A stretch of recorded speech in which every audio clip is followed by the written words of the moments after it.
నమస్కారం అండి. రాణి గారి చేతి వంటకి స్వాగతం అండి. శీతాకాలం వచ్చిందంటే చాలండి మార్కెట్ లో రాసులు పోసి అమ్ముతుంటారు ఉసిరికాయలు. మనం చూసామంటే చాలండి నోరు ఊరుతుంది.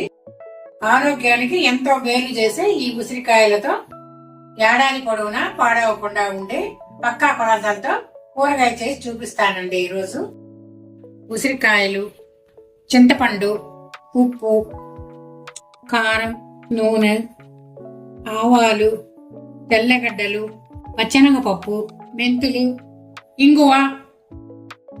ముందుగా పెనం వేడెక్కిన తర్వాత 1 స్పూన్ మెంతులు వేసుకోవాలండి. ఇవి దూరగా వేయించుకోవాలి.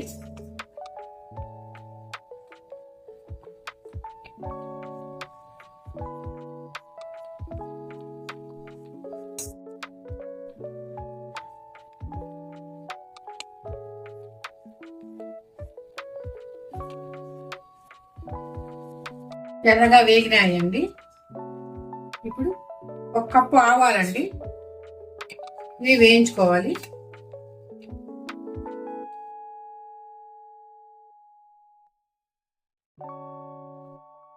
ఈ కప్పు కొలతలు చూపిస్తానండి వివరంగా.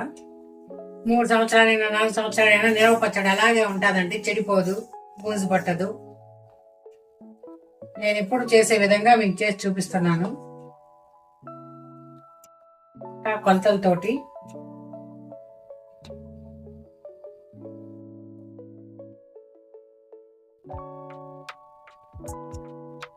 ఆవాలు వేగాయండి, చిటపట్లాడిపోయాయి.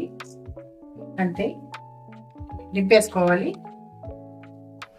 1/2 కేజీ ఉసిరికాయలండి, 150 గ్రామ్స్ 150 గ్రాముల చింతపండు అండి.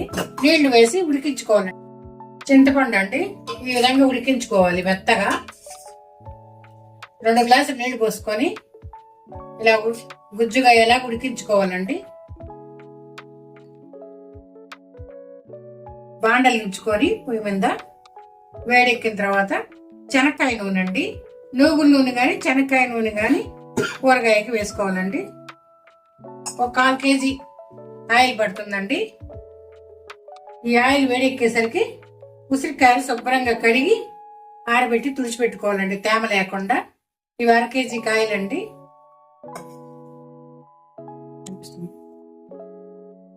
నూనె వేడెక్కిందండి. ఇప్పుడు కొన్ని కాయల్ని ఇందులో వేసుకోవాలి. ఆయిల్కి సరిపడా ఇన్ని కాయలు పడితే అవి.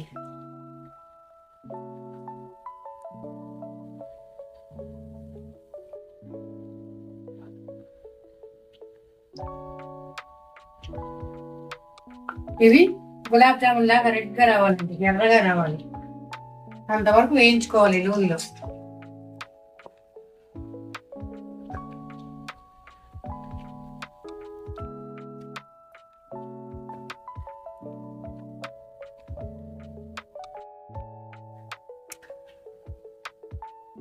ఈ కలర్ లో రావాలండి, గోల్డ్ కలర్ లో. వేగిపోయాయండి అన్ని. ఇప్పుడు స్టవ్ ఆఫ్ చేసేసుకుందామండి. ఈ ఉసిరికాయలు వేయించుకున్న నూనెలోనే తిరమాత వేసుకోవాలండి. ఆవాలు, మెంతులు,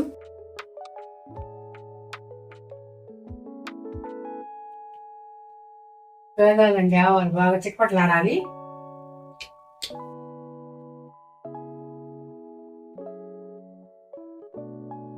పచ్చెనగపప్పు,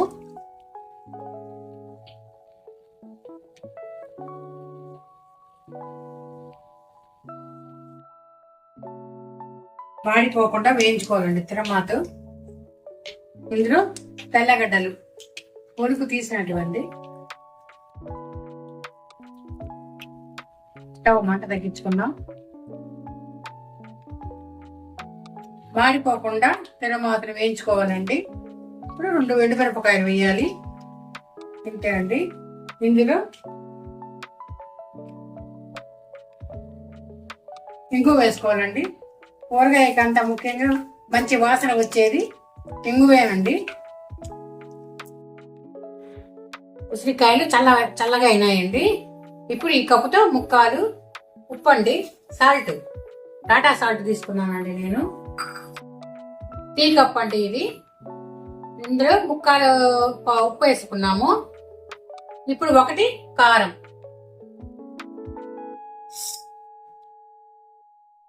ముక్కాలు కప్పు ఆవాలు, మెంతులు వేయించుకున్నాం కదండి, ఆ పౌడర్ అండి మెత్తగా.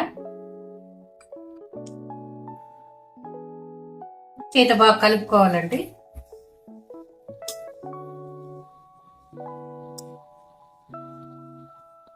ఆవాల పొడి వేస్తేనే అండి బాగుండేది, ఊరగాయలన్నీ టేస్ట్ వచ్చేది. 1 స్పూన్ 2 స్పూన్లు వేస్తే మనకి ఆ రుచి రాదండి. ఇప్పుడు చింతపండు గుజ్జండి.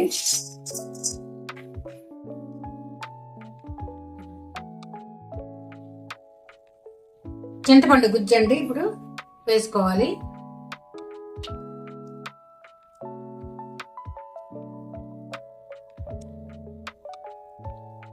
నూట 50 గ్రాముల చింతపండు ఉడికించుకున్నాం కదండి బాగా. దానిలో విత్తనాలు పీసులన్నీ తీసేసి నీట్గా ఆ రసాన్ని వేసి కలుపుకోవాలండి.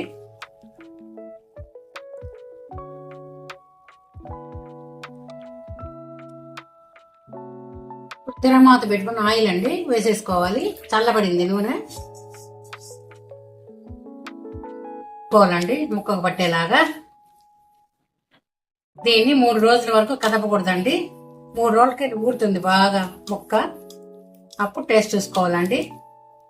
ఇందులో కారం ఉప్పు తక్కువైనా అడ్జస్ట్ చేసుకోవచ్చు అండి, ఇబ్బంది ఏమి లేదు. కానీ కరెక్ట్ కొలతతో సరిపోయింది. నేను చేసిన కొలతల ప్రకారం మీరు చేసుకోండి, కరెక్ట్ గా సరిపోతుంది. ఆయిల్ ఎక్కువ లాగదండి, ఇది కాస్త పోస్తే పైన తేలుతుంటది. బాగా కలుపుకోవాలండి. ఆయిల్ కారం ఉప్పు అన్ని బాగా పడతాయండి దీనికి. ఇప్పుడు జాడీలో గాని ప్లాస్టిక్ జార్లో గాని తీసి ఉంచి వేసుకోవాలండి. అంతే అండి, ఊరగాయ గుమ్మగుమలాడిపోతుందండి. ఇప్పుడే తినాలనిపిస్తుందండి వేడి వేడి అన్నంతో. ఇది తేమ తగలకుండా జాగ్రత్తగా జాడీకి గాని ప్లాస్టిక్ డబ్బాలో గాని జాగ్రత్త చేసుకోండి. 2 years అయినా ఉంటుందండి ఊరగాయ, చెడిపోదు. ఇదే కొలతలతో పక్క కొలతలతో చేసుకొని చూడండి. మీరు కూడా టేస్ట్ చేసి ఎలాగుందో కామెంట్ రూపంలో తెలియపరచండి. లైక్ చేయండి, సబ్స్క్రైబ్ చేసుకోండి నా ఛానల్ని.